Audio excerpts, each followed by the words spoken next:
Welcome back to the Fourth and Goal podcast and welcome to the Week 7 pod. Week 6 was another crazy week. And when you look at it, the Giants handling the Eagles, Jake Moody kicking walk-off field goals, and the Cowboys losing, but some things never change. So we're gonna just jump straight into this week. Thursday night football, Steelers at Bengals. The spread pool is 5.5 in favor of your Steelers. What do you make of that? Well, forget about the spread. That's the first thing. Just forget about the spread. Mike Tomlin is 0-5 or 0-6. It's one of those two numbers. He's has not won a road division Thursday night game, including recent memory last year in Cleveland to Jameis Winston. So I'm a little bit nervous about this game. I won this game any way possible, take a win, and we move on to Green Bay next week with the extra rest. No injuries, get out of town, take the win. Bengals, I think with Flacco, like you saw the Mike Tomlin comments about Andrew Berry, the Browns GM, and him trading their starting quarterback from week 1 in division. I think it's a bit of mind games from Tomlin to like. I think, well, I think he's pissed that he's got to play Flacco this week because he would much rather be facing off against Jake Browning, that's for sure. And yeah, I'm a little nervous about this game, considering that it is Joe Flacco. It is a Thursday night game. It's on the road. No good can come from this game except a win. But the Steelers this year have won in a few different ways. They went toe to toe with the Jets in that crazy game, offense and no defense. Then against the Patriots, they couldn't move the ball, but their defense turned the Patriots over, forcing all those fumbles.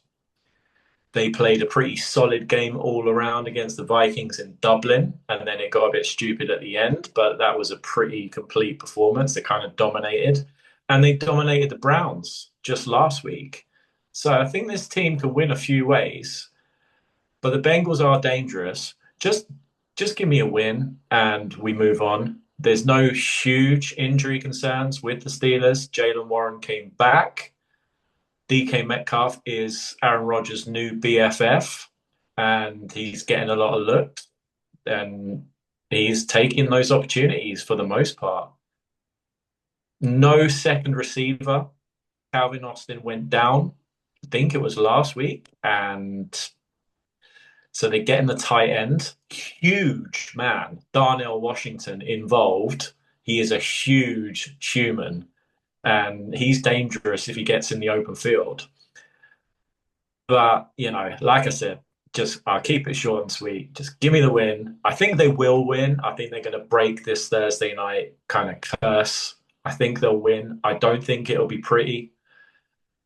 Joe Flacco needs to get the ball outside the numbers to Chase and Higgins, and I think he will. I mean, since he's come back in his coming out of retirement, he's put up numbers. So he does throw the ball, get yards, and throw the ball outside. That's what Dylan Gabriel couldn't do last week. The Steelers just sat on everything, just sat on all the short routes, and just went, okay, we don't think you can beat us deep. And guess what? He couldn't because he was pressured. Everything was taken away underneath, and he's a rookie. Flacco's not a rookie. Flacco's going to try to push the ball downfield. That's the danger for the Steelers, but I don't think it's going to be enough. I think the Steelers have shown enough so far that they can win a few different ways, and the defense is really encouraging lately that they're playing extremely well. And another suffocating performance last week against the Browns I don't think they're going to suffocate the Bengals because it's a very wily old man veteran back there. But just give me the win any way possible, and I think they will win this game. But don't touch the spread for sure, and probably an under kind of a game. Mm, okay. Well, I'm going to start off with my Thursday night special. I'm going to keep it very simple this week. I've got Jamar Chase over 74 and a half receiving yards and to score a touchdown anytime, and DK Metcalf over 64 and a half receiving yards and to score an anytime touchdown. You can get that at 9-1. Now, the reason I start with that, I was watching the end of the Bengals Packers game, and I said it to you earlier this week, brought a smile to my face the way that Flacco was just force feeding the ball to Jamar Chase. Jamar Chase has had a lot of success against the Steelers, and I just wonder whether or not tonight would be the night to double clamp him. I feel like the Steelers don't tend to do that. So that gives me confidence that Chase can hit his number and get a touchdown tonight because Flacco, like you said, he's going to throw it deep. He's going to be aggressive and he does put up numbers. Not all the numbers that he wants to put up, though. And I think that's what the problem is. Steelers are going to bring the pressure, and I see Flacco making mistakes in this game. Rodgers and DK Metcalf, like this connection is heating up now. And it's funny just touching on last week's game. What you said is what happened. Like the Browns couldn't get to Rodgers because he was getting the ball out of his hands so quickly. And, the rollouts away from the rush on play action. Rodgers can still play. Like he got jetsed last year. That's the way I'm going to frame it. He got jetsed. Nothing can go well at the Jets. He's not prime Rodgers, but he's still very good. And I'd say Steelers, go and get another receiver. Who knows? That big man in Philadelphia might be available. Go all in and get him. That would be insane. Like AJ Brown and DK Metcalf reunited. The one thing is not going to pick the Eagles' pocket. It's not going to be oh, wow, they only got that for AJ Brown. No, you're trading with the best GM in the league. So I think the price would be fairly steep, but he has had the curse phrase thrown at him. We have no intention of trading him.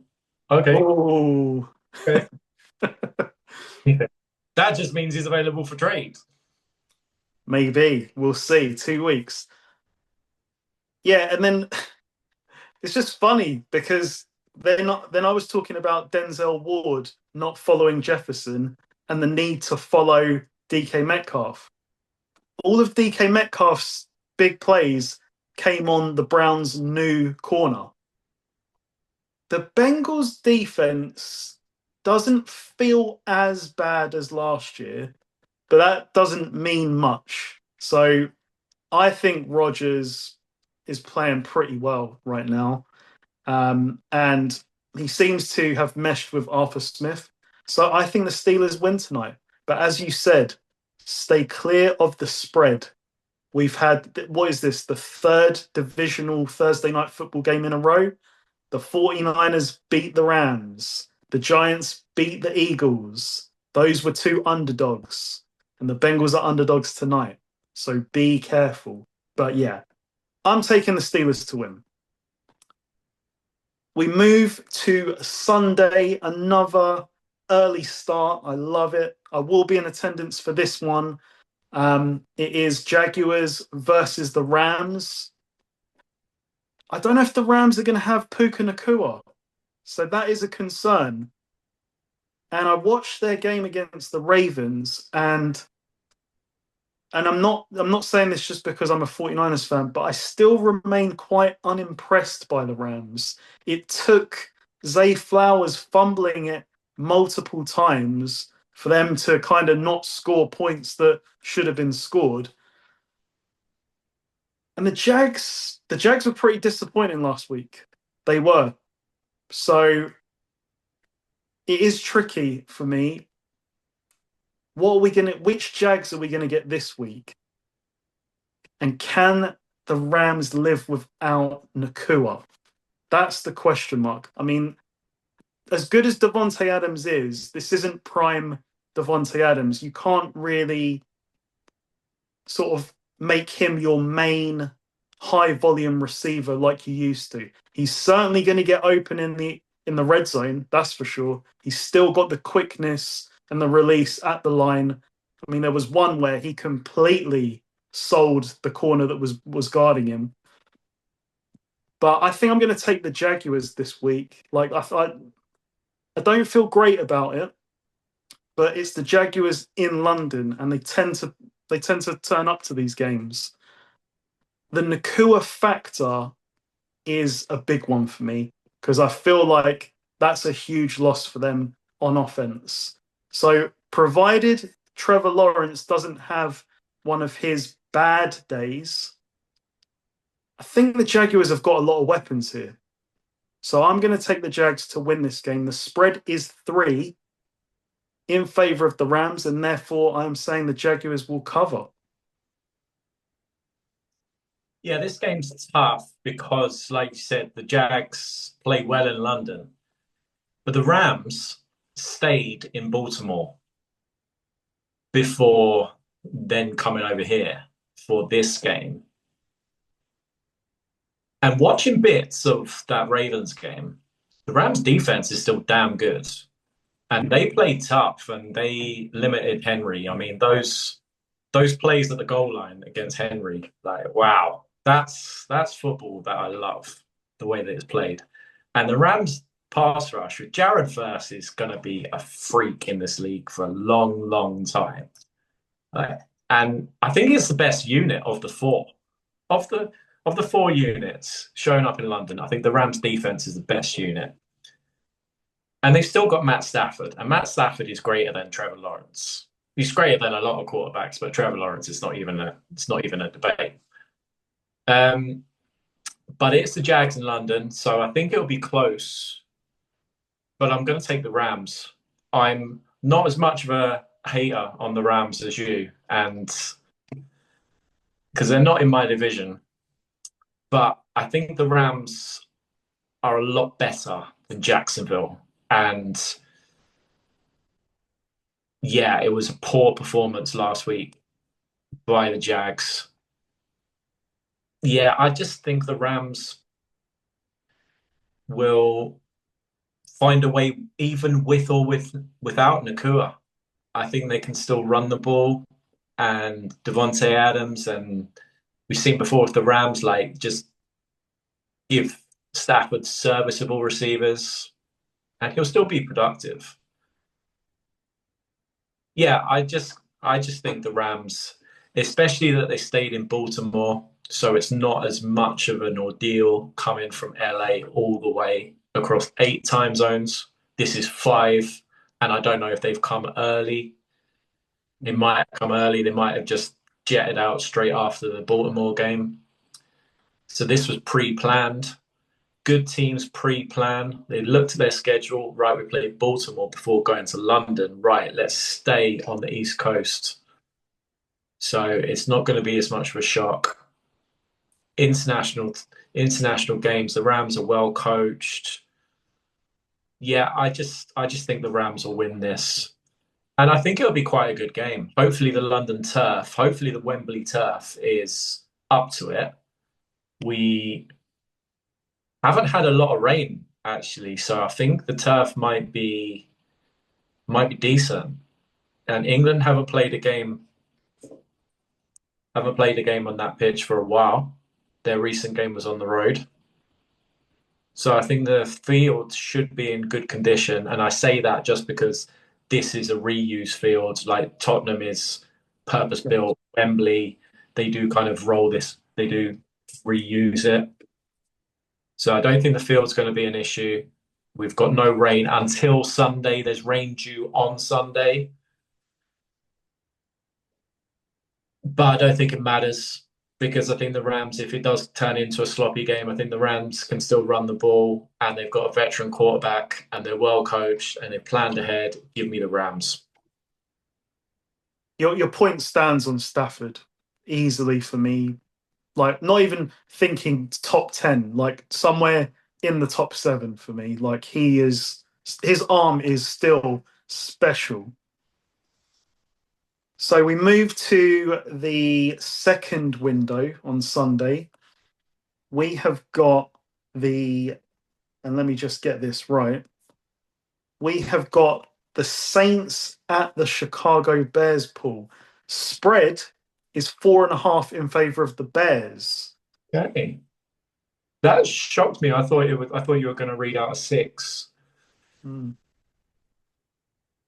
Yeah, the Bears, great win against the Commanders on the road, and they played really well until they almost realized that we're not supposed to win on the road, and then the Commanders came back into it, but and they should have lost it at the end, like kind of freaky fumble on the handoff from Jaden Daniels to their rookie, but for the most part, they played well and they put themselves in position to win the game by just hanging around and playing well in the first half. And they should have been up more in the first half. They dominated the first half and they were getting a lot of field goals from your man, Jake Moody, who's clutch right at the end. But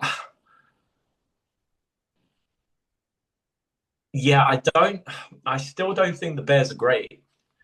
Caleb Williams is, still the same thing. He's still really talented, but he still misses throws. Um, but the Saints defense is not good. Saints offense is okay, but the Saints defense is not good at all. And I think the Bears are going to have success. And Ben Johnson, I'm paying attention to Bears games now because they're starting to be quite entertaining now with the play calling. He's putting Caleb in good positions to be productive, good plays. And this is a great game for Ben Johnson against this defense. I think Caleb's going to have a big game. And yeah, I think the Bears are going to cover this. I think the Bears will cover this. Like, I think the Saints offense might put up points, but I think the Bears are going to put up a lot of points. I see this game going over.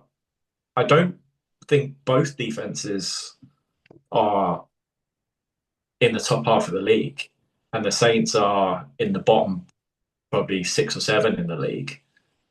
So I see this game going over, and I think it's crazy. I hear it in my head saying it. I take the Bears to cover, but yeah, I do. I take the Bears to cover. I think they're turning the corner now. Winning on the road is huge. That's going to give them confidence, especially against a contending team in the NFC. But these are the games they got to handle, moving forward. If they want to be a playoff team, I think there's a long way to go before they're a playoff team. You pick them to make the playoffs. Like, it's not looking a bad pick now. I still don't think they're going to make the playoffs, but if they want to have a shot, they've got to handle these kind of games. Yep, the over under is 46.5. So not Yeah, not not the highest. So I like that. yeah, Think of offenses. yeah, absolutely. Yeah, I mean, like I'm obviously less confident on my preseason pick right now, of the Bears making the playoffs. But as you said, it feels like they're turning a corner. They put together stronger drives, but they're not. They're in that phase now where they're just not quite, you know, kicking down the door, and they're having to settle for a lot of field goals. But it's progressing, I think. Um, as you said, the defense isn't great though, and the Saints will want to run the ball if they, to get their offense going, and I think they'll have a bit of success there. And I don't know, there's something missing in this passing offense for the Bears at the moment. Just that final click, I guess, which is resulting in them kicking field goals and not scoring more touchdowns. But I agree. I think Ben Johnson is starting to cook now, and this could be the game where, you know, they go off again. We haven't really seen them go off since they went off against the Cowboys, but this feels like an opportune moment for them. I think you've said it over the last few weeks. Spencer Rattler is not that bad, despite his record of like, what is it now, 1-11? But he's not special either. And when you don't have a great roster, you get really exposed overall. Like he can't lift this team. I mean, not many people can or could really, in fairness. So it feels like Bears cover. Bears probably put on a bit of a show here. And yeah, agree. I think this is going to go over. I think the Saints will score points, just not enough. We move on to the Dolphins at the Browns. Browns are favored by 2.5. Tua. I'm not going to go into this in much detail, but like Tua kind of criticizing his team after throwing 3 picks. It's not really like a great look, is it? Like, are you really setting the tone for this team? Like he's talking about, leadership is letting the team down. I mean, you're a leader on the team, aren't you? And it just made me think of like that time when Brady, in his final year of the Bucks, was like screaming at his offensive linemen, and they were just kind of looking at him like, yeah, yeah, where were you this off season? Yeah, okay, yeah. Anyway, there's just I don't know. There's just such a weird vibe with the Dolphins. Like they put up a good fight against the Chargers. It's just that the Chargers got the ball last, and they they got pressure on Herbert, which I don't know whether that is more like the Chargers' offensive line is really bad because of the injuries, or the Dolphins actually can produce a pass rush. I'm probably going to lean with the first part. And Tua, he's a turnover machine at the end of the day. The Browns, on the other hand, have probably the most elite unit in the game. Like in this game, it's their defense. But as I said last week, why won't Denzel Ward follow the best receiver? There was one guy last week to, if you went into the week and you said, who do we need to stop on this Steelers offense? It's DK Metcalf. And Yeah. I don't remember DK Metcalf having a lot of success while on Ward. Just like when I was in London watching Jefferson on Ward, him also not having great success. But then they went on the other side and just tore it up against the second corner. Do the Dolphins have someone of that nature this week? Not really. Not really. I'm taking the Browns in this game because I just don't trust the Dolphins anymore. They can play. They can play. But there's one big problem in the organization, I feel like, and I've been saying it since the offseason. It is Tua. Everyone's pointing the finger at everyone else and tiptoeing around this quarterback. And I know that, it's Miami and there's a certain culture there. But there's an over protection of we picked Tua in the top 6 picks and we have to justify it. So let's criticize the coach, let's criticize Tyreek Hill and everyone else, but we won't criticize Tua. That's the way it feels to me. I'm taking the Browns. I think the defense is going to cause havoc. And especially them being at home, I sense this is going to be another turn the ball over day for Tua. Yeah, I hated the Tua press conference. Absolutely hated it. You know what you hear from good teams? Nothing. You get nothing. And I just, that's not setting them up for a good week at all.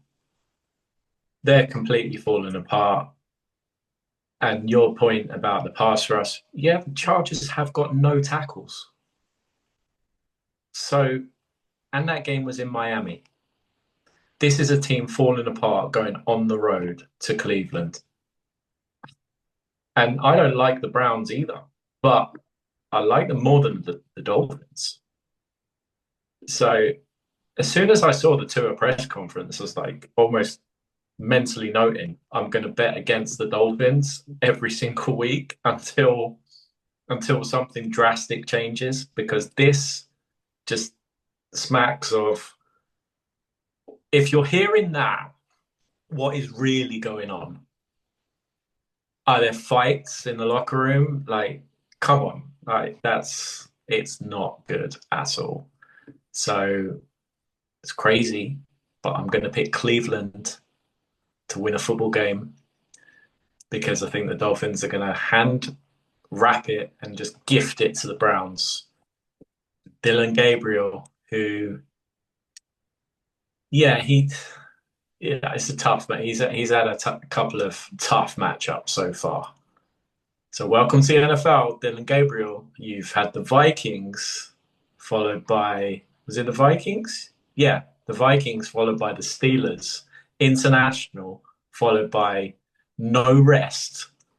Coming back from international to Pittsburgh in terrible field conditions at Acrisure Stadium.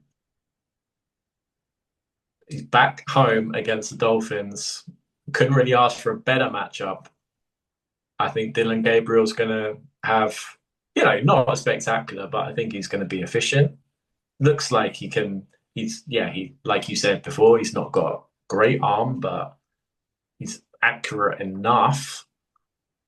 And the Dolphins can't cover anybody. I'll keep saying it until they actually do it, and they can't cover anybody. And you still, despite all the mistakes that you made and the poor performance going into like the third quarter, then you came back and then you couldn't tackle Lad McConkey on that play, and then you lost the game. In a game you really should have won, coming all that way back. And so a couple of things, like you came all the way back and you lost in the last second at home, deflated.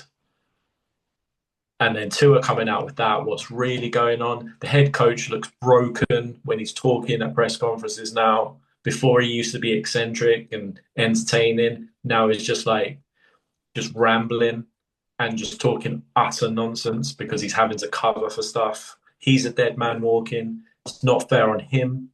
Miami's it's a subtropical city. Lots of money, lots of things to do. These guys aren't turning up. They're not turning up on time. What's really going on? You know what percentage of stuff do you discover from press conferences against what's really happening? I just think the Dolphins are a total mess, and I'm going to bet against them until something changes. I don't think nothing can, because they're trapped in the Tua contract for a couple of years. I think you said like they can't really get out of it for a couple of years, or else it's kind of a suicide. But yeah, even they've probably got more talent than the Browns all around, but I don't think they're playing anymore. And yeah, I won't be watching this game, but I won't be surprised if there's more stuff from the Dolphins. And you just open yourself up to. I just hate that. I'm going to stop my rant. I hate what Tua did. I just hate it.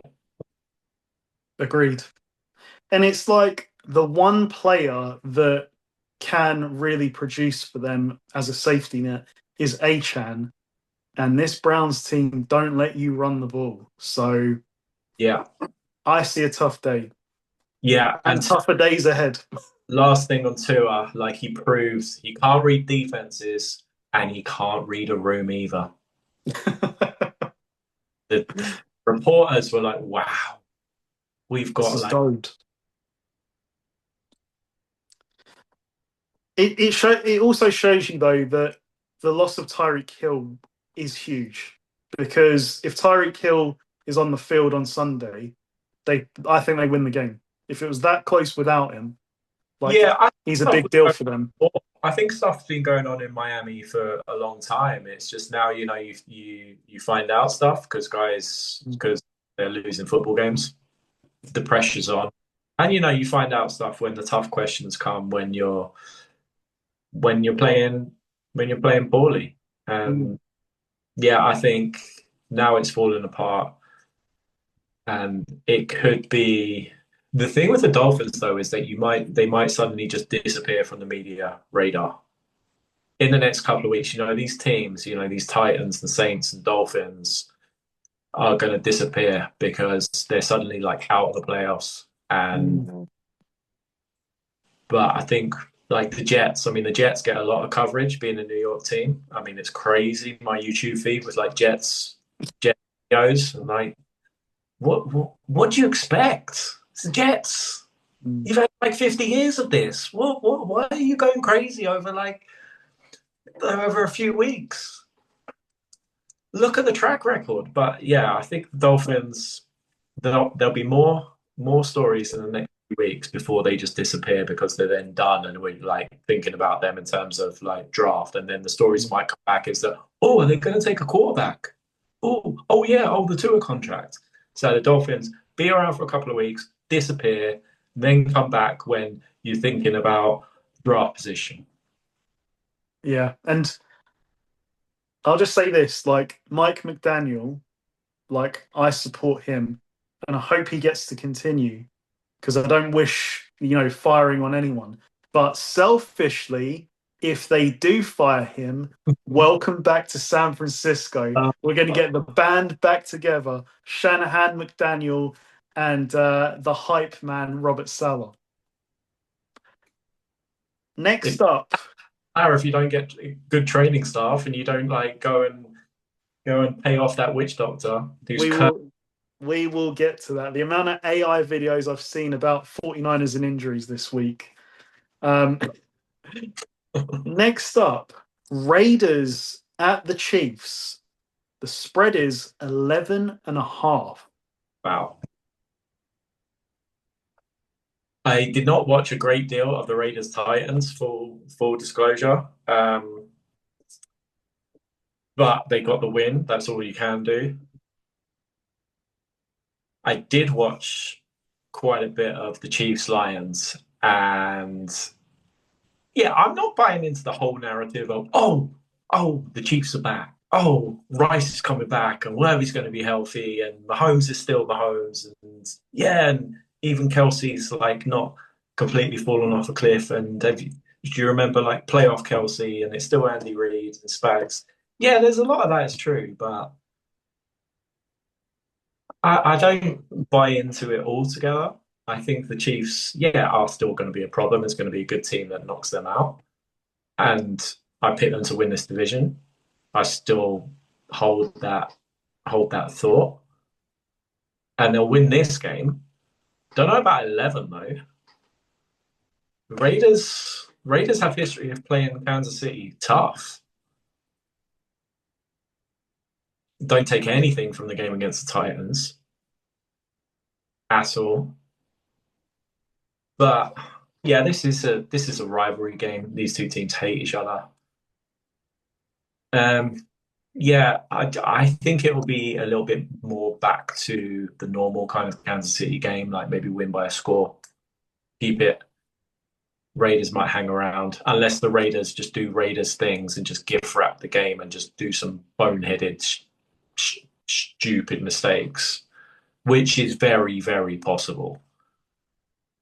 But I think Kansas win by 7-ish.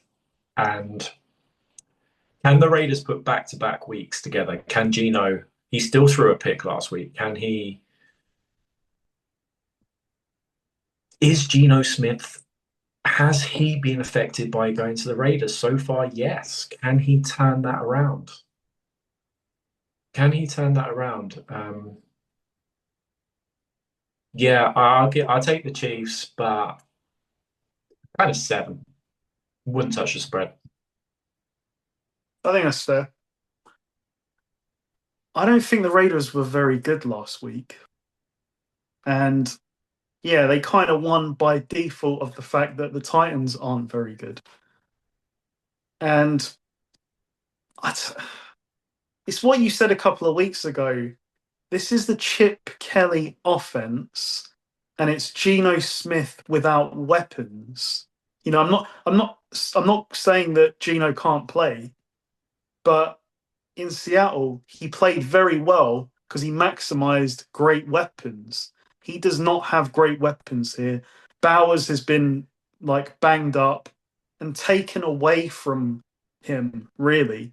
Like when you go into the week and you're planning against the Raiders, what are you saying? What are we stopping on this offense? Well, it's Bowers, and we'll live with everything else. Genty, he shows flashes, but I don't think the offensive line is great, and I don't think the offensive scheme is great. Chip Kelly is not getting Genty involved in the passing game at all. I mean, you see what's going on in Jacksonville with Liam Cohen. He's getting all these motions pre-snap where ETN and Tootin are in a one-on-one position. Like Genty's getting handed the ball, and it's like, hello, here's a wall of like rushes coming at you. So I'm not gonna buy into Genty's not got it. I think this scheme isn't very good. I don't think the talent around the offense is very good. And like you said on the Chiefs, I don't think this will be a blowout unless Geno makes it a blowout. That's the big question. I think it will be close to the chest, division rivals, they know each other very, very well. Someone said it, I don't know who, this week, and I really agree with it. Rashee Rice is back, yes. He's not a top 20 receiver, and he's coming off an ACL. So, you lightning has to strike like once every 20 years that you get an Adrian Peterson who just comes back and has an MVP level year off a torn ACL. Like Rashee Rice is probably going to need some time here to get, Played in a long, long time. yeah. And yeah, Kelsey he had a good game against the Lions. Not a great game, but it was much better than he's shown. But I I had start, Kelsey, like I heard this, and it does ring true a little bit. Kelsey turns up for the big games now. So he's a playoff game. He's a playoff. He makes playoff appearances, turns up for the playoffs, and he turns up for like the big games, standalone primetime game, Lions, like potential Super Bowl matchup. Kelsey turns up. Like Raiders week, I wouldn't be shocked if Kelsey just. But that's part of being a veteran, and yeah, they're not winning the Super Bowl this week against the Raiders. They just need to handle business, have no injuries, take care of business, division game, get the division win, conference record, division record, take it, move forward. So I wouldn't be surprised if Kelsey just. I would take Kelsey under because you might get an inflated number now after the Lions' performance. Yeah, yeah. Kelsey under. And I know it was a really good win against the Lions. We'll get to the Lions because I've got a lot to say on them, but I still stand by my point. This offense, this support is not great for Mahomes, and they should really consider looking at some of these running backs before the trade deadline, like a Brees Hall who can play. I mean, if he can play, if he can sort of show that he has promise at the Jets, then I'm thinking he's going to play pretty well when he leaves them. But for this game, yeah, I'm definitely taking the Chiefs. But be careful, as you said, Paul. Be careful with this spread because don't think that the Chiefs are now, putting on a Showtime performance. This is going to be gritty, close, and as I said, with an asterisk, unless Geno does cold Geno things. Interesting game next up. We've got the Eagles at the Vikings. The Eagles are favored by 2.5. I'm not going to cover old ground, but to me, the weakest link at the Eagles is Jalen Hurts. I'm sorry. The offensive scheme is basic, but once again this week, Chris Sims triples down again and reiterates his point. He is being told from Philadelphia that Jalen Hurts won't expand the offense. So we're gonna continue as we are. And the point is, this offense is basic, but there were plays in that game where receivers get open. Devonta Smith had a 90-yard touchdown. It's it's not a slam dunk throw, but if you're a 50 million per year quarterback, you kind of have to make that throw. He's open. And I think that the one that hurts more is the interception where AJ Brown had inside leverage on the post. That's a walk-in touchdown. He just misread it. That's all. The Vikings, though, they have a situation going on. Wentz is probably going to play, I think, but it sounds like McCarthy is at least limited in practice. I don't love either. Well, I don't like either option, if I'm honest. But I think Wentz, I hate to say it, I think Wentz gives them a better chance to win. Not saying that he gives them a great chance. And I wonder if this is a week where you just say, hang tight, JJ McCarthy. There's history between Wentz and the Eagles. Maybe he gets up for it. Yeah, Brian Flores is going to throw his crazy blitzes at this team. So I think he'll have success in the passing downs.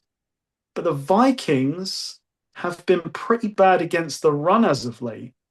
And, the Eagles, what are they good at when they're at their best? Running the football with their 3 different run plays. Somehow they can get Barkley to go off. So I think that, the Eagles are on a 2-game slide now. I'm going to say that ends this week. And it's a go back to the basics kind of game. Hand the ball off to Saquon, get him going. They got him going early on against the Giants, but that faded because of the lack of threat in the passing game. That is a worry for me. But I say they bounce back this week.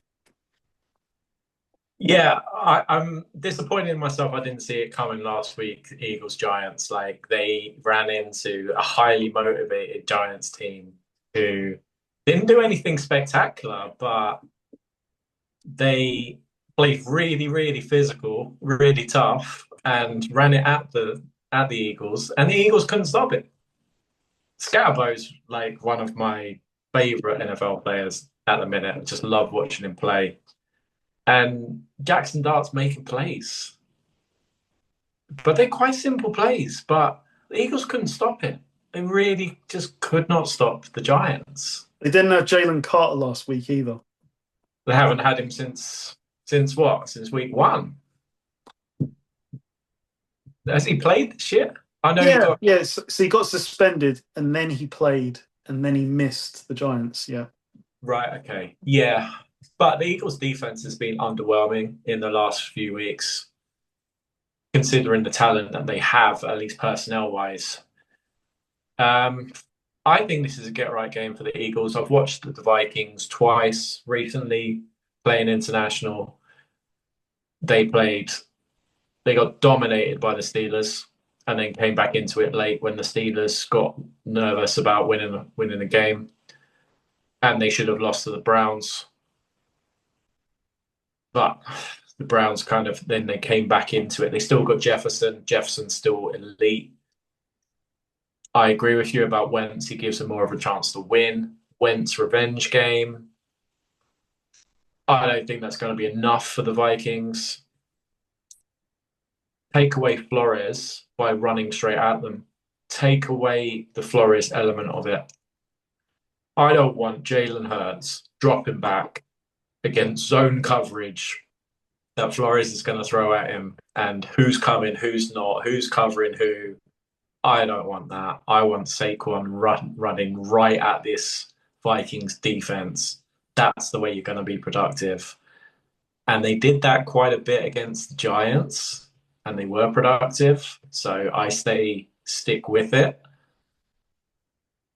Yeah, there are problems in Philadelphia, but I think it's not going to be enough to stop them beating the Vikings because I watched them twice recently, and I don't think it matters coming off the bye week. I don't think it matters Carson Wentz. I just think the Eagles keep it simple, run at the Vikings, and you'll win this game.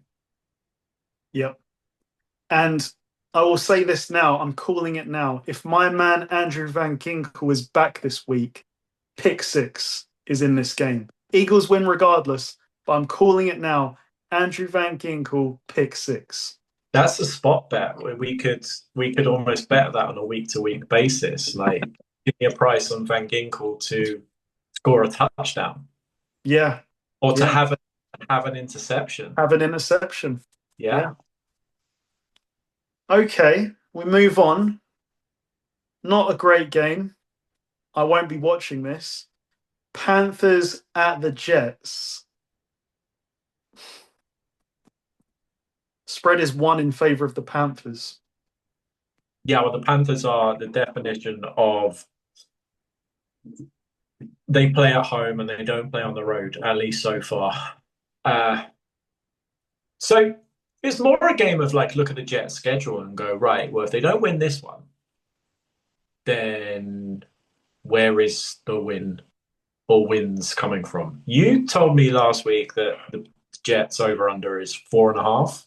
Yeah, Yeah, but before the London game. yeah, this is the NFL. Like they'll find some wins. This is a great opportunity to have a win. Panthers had a great game, like emotional game, the Rico Dowdle revenge game. He went crazy against the Cowboys. The Jets are desperate though. They're really desperate. I've made the mistake of picking the Jets before. I picked the Jets to beat the Cowboys, and they did that turned in that performance. The Jets offense is not good.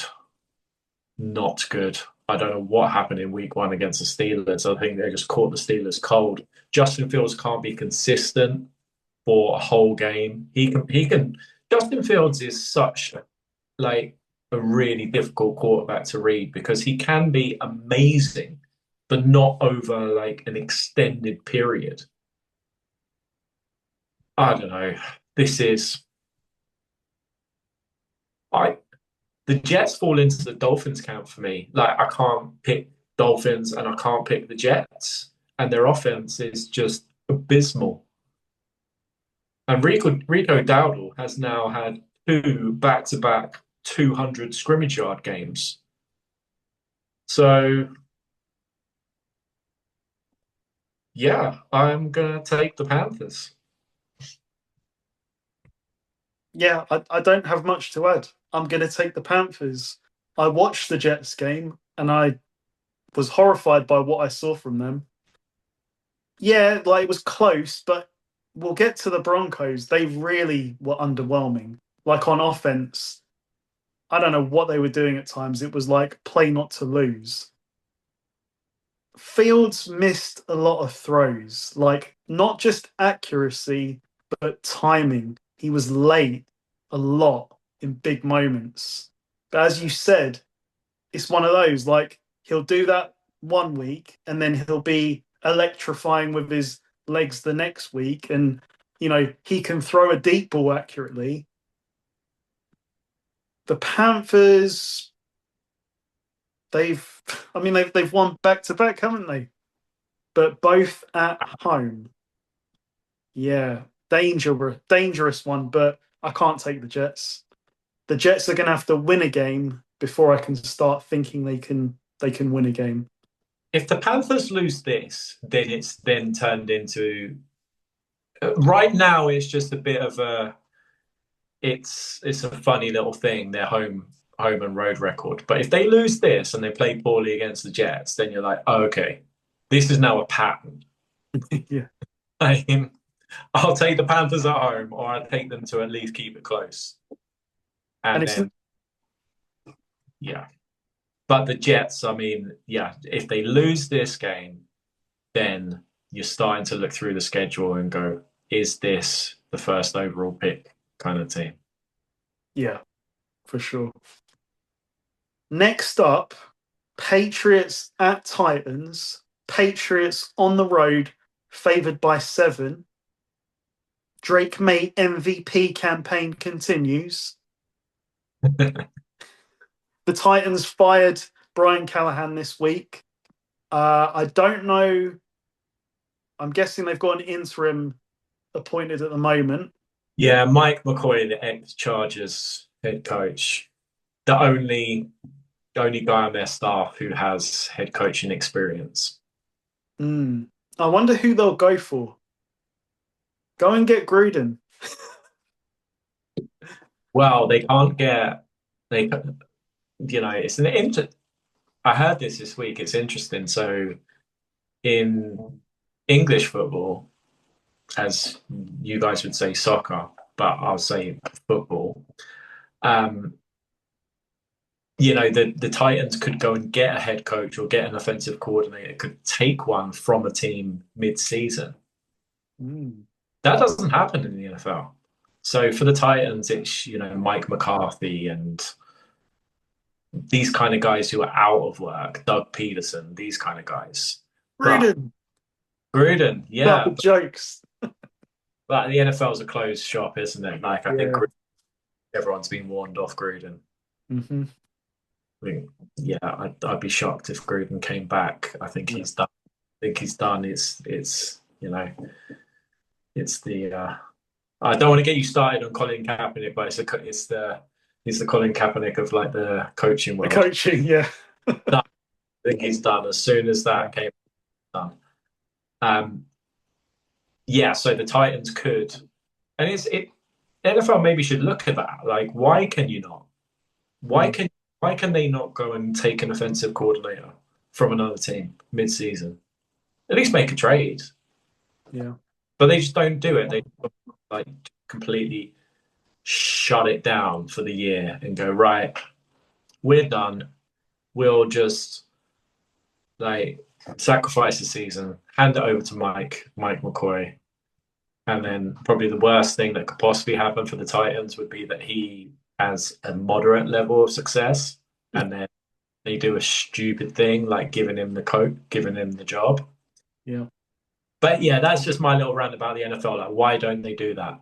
In our football, like Nottingham Forest sacked their manager kind of stupidly, and then they go and get another manager. Yeah, he was out of work, but the coaches like change teams. The principle stands. You can do it.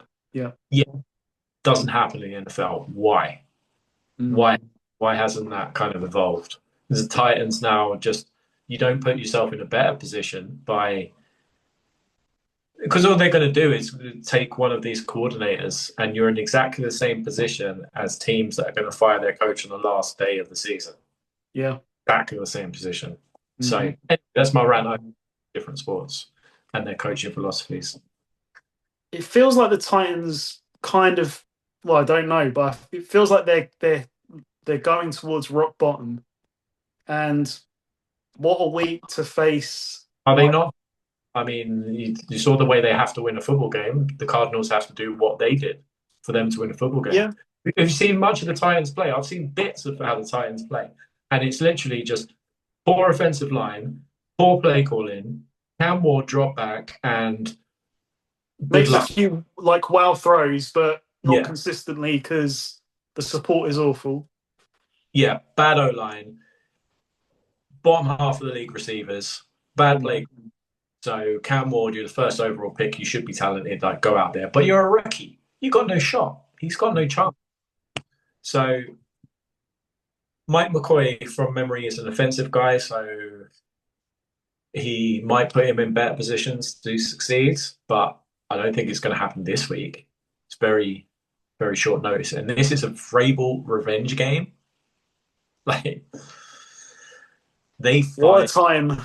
They fired Mike Vrabel. How's that looking now? So, yeah, I think Vrabel's going to stick it to the Titans.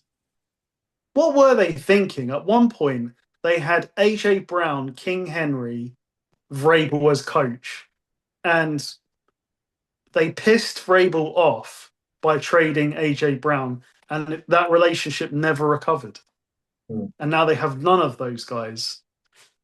Yeah, this isn't the week though. This is not good for the Titans. I think the Patriots. Well, Vrabel is going to be ultra motivated to just absolutely destroy them this week.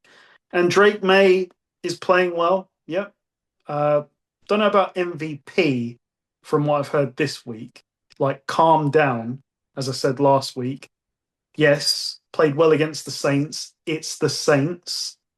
I'm not going to take anything away from him, though, because he is playing well. It's just Yeah. that the level of hype needs to slow down a bit. Like, Yeah. let's see what happens in December. Yeah. If we're still playing at this level. Fourth place schedule. They're still playing, again this week. They're still playing they're not playing. Yeah, okay, they're ahead of the Bills. They beat the Bills. Good win, but they're still playing schedule. So Yeah. let's see a pattern of work over a period of time before then but not taking it away from Drake May. Like, I have been a bit of a hater on Drake May, but not a hater. I've just been, show me over a period. Show me when you're a front runner. Don't show me when you're getting blown out and then come back. The Bills game was really, really good performance, really excellent performance. But the Bills defense was the Bills defense. It's showed to have significant problems the last couple of weeks. And the Saints not good. But saying it's a free win this week. Yeah, he did make a few. They weren't layup throws that he was making against the Saints. He was making some tough throws. So he is encouraging to be a good NFL starter, but relax with the MVP thing. This game, Patriots are going to kill the Titans. I think they're going to kill them. Vrabel's talk is going to get these guys going. They're going to want to play for Vrabel. I don't think they're going to kill the Titans. And what's the spread? 4, you said? 7. Oh, okay. Patriots on the road. 7. Yeah, that's a lot. 7 on the road. Vegas are bracing themselves. Yeah, I was thinking it's a 4, but wow. Patriots are 7-point favorites on the road. Wow. Still think they'll cover it though. Yeah. But that's a lot. That is a lot. Yeah, but I mean, the Raiders played badly and won pretty comfortably. So, yeah. I mean, that says a lot about where the Titans are right now. Yeah, the Titans are a complete joke. Complete. Yeah. Those high picks next year, will give them a better chance. Next up, we've got Giants at Broncos. The Broncos are favored by 7. I know they're at home. I was completely disappointed with the Broncos last week. Like, it's the Jets. I know you're in London, but the play calling, the second half play calling, I thought that Sean Payton was trying to lose the game. Like, first down, second down, third down, run. Now we're punting. I just couldn't. I didn't get it. They had 2 series back to back where 5 out of 6 plays they ran the ball, and you're then saying to Bo Nix, "Okay, now get back into rhythm." Like, no, like keep your best player in rhythm on offense. They won the game, but again, they were in position to lose it. It's just the fact that the Jets are that incoherent on offense that they're at midfield and couldn't get into field goal range. That's why the Broncos won the game. They put pressure on Fields and he held on to the ball too long. This game though, will that happen this week? It's really hard. Like the Broncos, I'm certainly not taking the 7-point spread. Can the Giants follow it up though? Because we've been here before, haven't we? The Giants beat the Chargers and then laid an egg against the Saints. But as you said earlier, Cam Scatterboo setting the tone with his running style. I mean, I hope this guy survives because the the violence that he runs with, like he might not last very long in the league. I hope he does though, because he's so exciting to watch. And Jackson Dart, like with like he can throw for sure. Like Yeah. it's not like superstar special yet. But the plays he can make with his legs, like the touchdown, yeah, he's got something.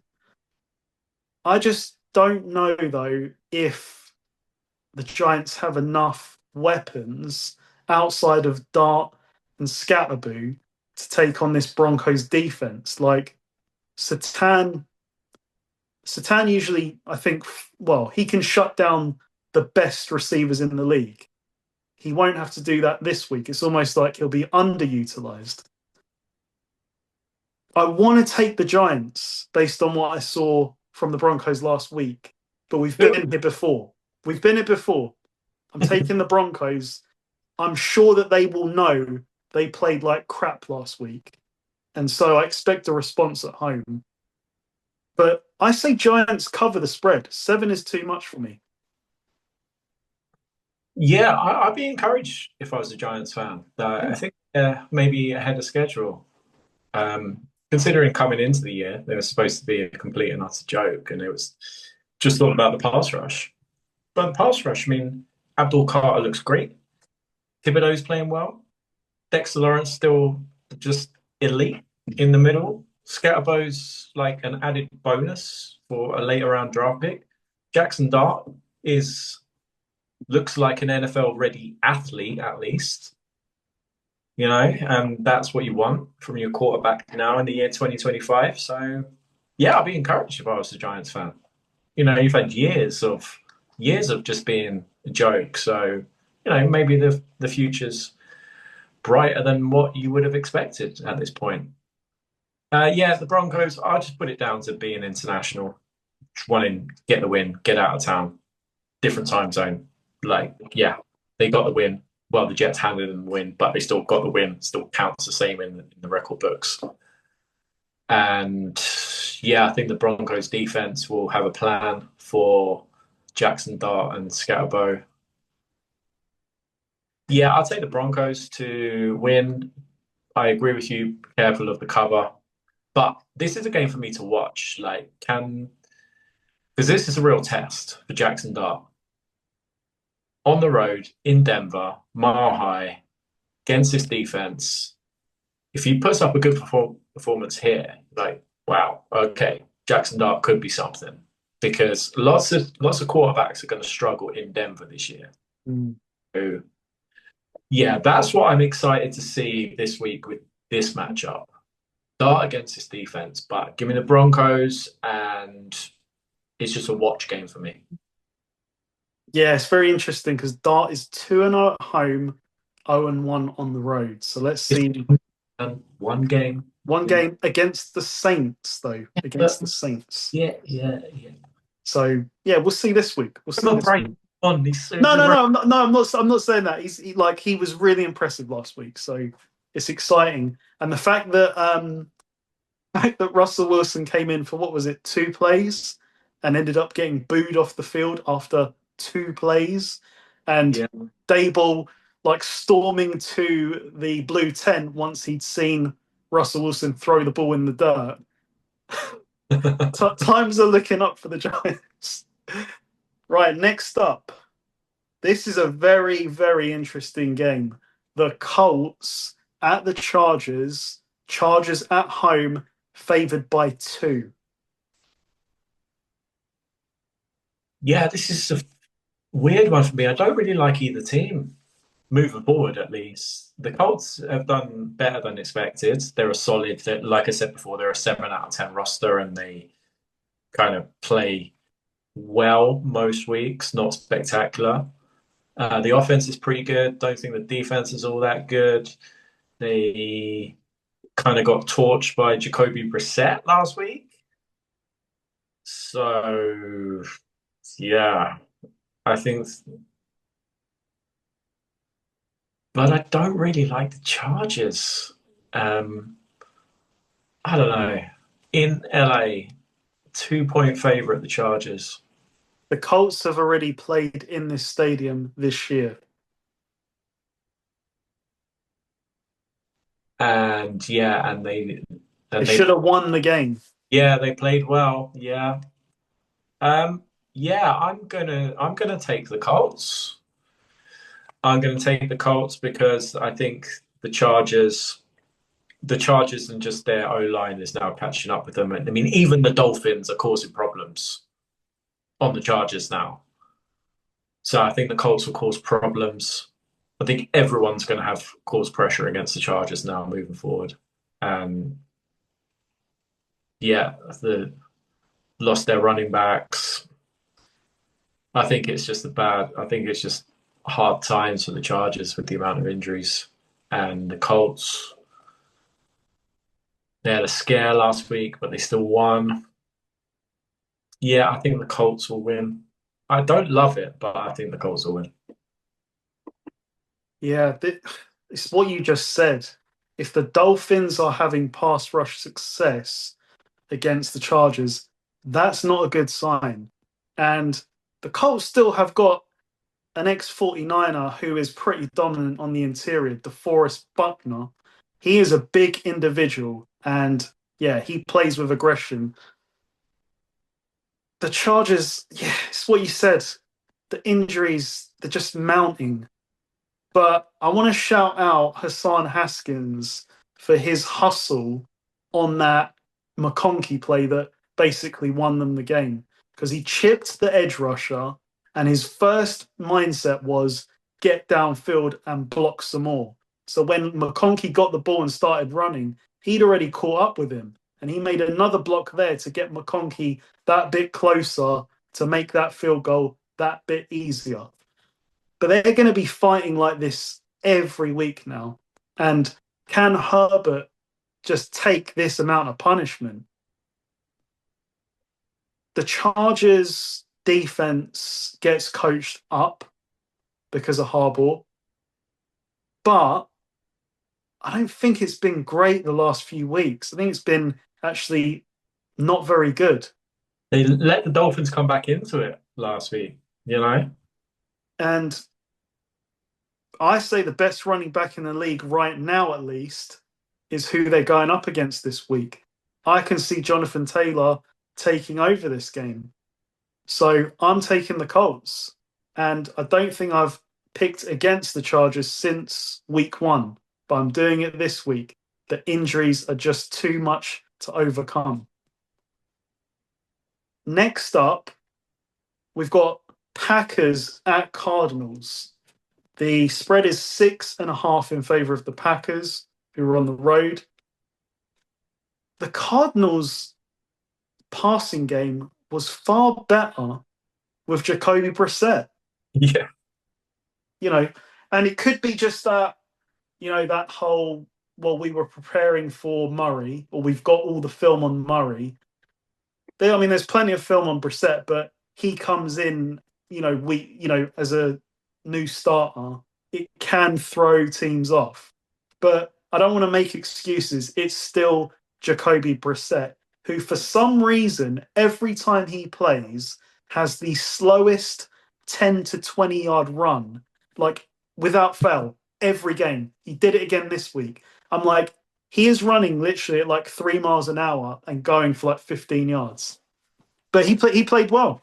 And as I Actually, said, if you want to see a slow run, just look up Peyton Manning bootleg against the Cowboys. oh, the classic. Even the cameraman was faked out. They can't win this game. Like, I don't know if Murray's back or not, but Well, there was a high profile video game released last week, which coincided with Kyler Murray missing a game through injury. I've seen the mean comments from all you people on social media about the new game, and I can't even remember what game it was, but Kyler Murray misses a game. Blah, blah, blah. Yeah, maybe. I don't know. Prove it. He's been paid. He don't care. It's the Cardinals. They're crazy. They're unpredictable. They're so unpredictable that Jacoby Brissett could take them to the playoffs. Who the hell knows with the Cardinals? Yes, like they are scary. That's the thing because there's going to be that 1 week where the game plan clicks. I don't think it's going to be this week though, but like this spread of 6.5. The Green Bay Packers, and I keep saying it, they play with their food. They dominate games, but the scoreline doesn't show it because they let teams hang around. It makes me feel like when I used to watch the 49ers with Garoppolo, like we would have like, almost all the possession in the first half. The game's 10-7. And that's where the Packers are at the moment, I feel like. Yeah, okay, they ran out pretty comfortably against the Bengals. But some of these games, I feel like they should be winning by 2 or 3 scores at least. They're just not capitalizing on like the dominant phases of the games they're having. But yeah, they're going to win this game, I think. Josh Jacobs should go off in this game. They're starting to get Matthew Golden involved, and he's a big playmaker. Like Packers win. I don't think they cover. They mess around too much at the moment, and it's more about growth for them. Like be clinical because you're a really good team. Like you're a really good team in the making, and I think there's plenty of potential. And the fact that Matthew Golden is starting to have explosive plays can only be a good thing.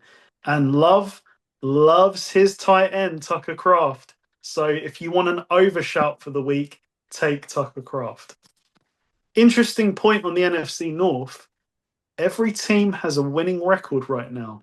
And we were talking about in the offseason that this division could finish that way. So interesting to see. Yeah, I like Green Bay this week. I think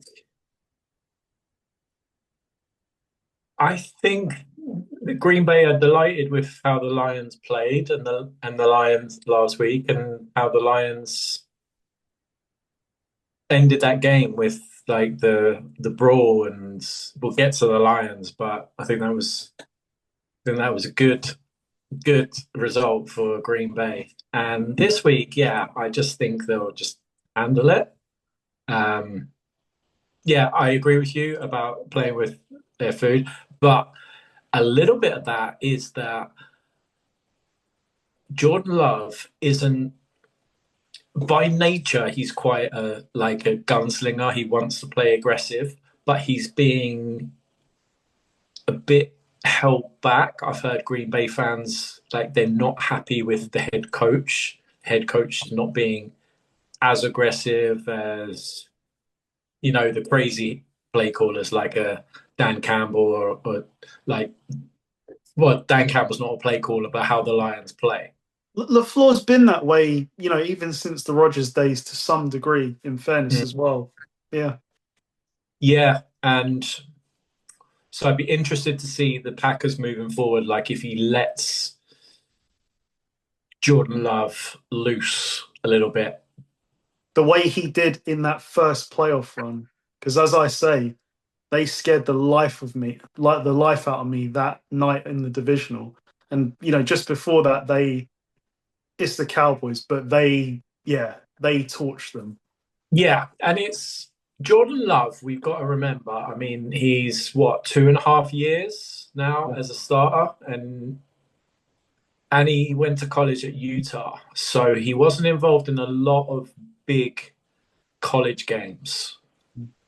So he's still learning, despite the fact he's already been paid. And I really like Jordan Love. And I think he can. I think the way for the Packers to win the Super Bowl is for him to not be let loose the whole way, Yeah. but to be given enough rope to be involved in these high scoring games. But the Packers are a really good team. And I think this week they'll just handle it. So yeah, give me Green Bay. Next up, what a game. I think I'll be watching this game. Commanders at the Cowboys. The Commanders are favored by 1.5. And I don't think they were this time yesterday. I think the Cowboys were favored by 1.5. I love that. Like, honestly, that is a best bet candidate for me because I don't believe in the Cowboys. They might get CD Lamb back this week. So I feel like this is going to be high scoring one way or the other. But oof, over under of 54.5. Yeah, Vegas agrees. That's pretty high though. Jaden Daniels had an off night. Like he had an off night on Monday night. Threw the pick that was like quite an elementary pick for his standards. He straight away he tapped on his chest like my fault. And yeah, just these things happen sometimes. That's what I'm going to put it down to. It was just an off night for him. And the fact that he owned it, you know, emphatically owned it, tells you that he's further along than some quarterbacks that we've already talked about. Anyway, this game, again, the question remains, is Terry McLaurin scary Terry back? Because without him, it hurts. It hurts a lot. They couldn't really find Debo on Monday night. So there's a lot of Zach Ertz and McCaffrey. LMC is starting to get more involved. I can never remember the running back's name, but he has promise. But there's a lot of turnovers on Monday, so it's just not a Washington that we now know of type of game. The Cowboys, yeah, they can put up numbers. Yeah, they've played against the Jets and the Panthers. This is a step up this week, and this older defense is solid. I'll say that. They're not elite, but they've got know-how and they can play. Bobby Wagner somehow in year 17 is second in tackles across the league. Like he's just a old school, run stopping linebacker that just keeps on going. Legion of Boom. Legion of Boom, exactly. Still going. And yeah, I'm just not gonna. I'm not even gonna buy. I'm not even gonna entertain the Cowboys winning this game. If that's ignorant, that's ignorant. I'm taking the Commanders. I love 1.5. They definitely cover that if they win it, and I think they will. I think this will be a Jaden Daniels in the 4 o'clock window, which is kind of a prime spot. Yeah, the Cowboys love this spot. A Jaden Daniels show this week. And expect Debo to have one of those game-changing plays because he does not like the Cowboys either. oh yeah, the Debo Cowboys angle as well. Do you know what?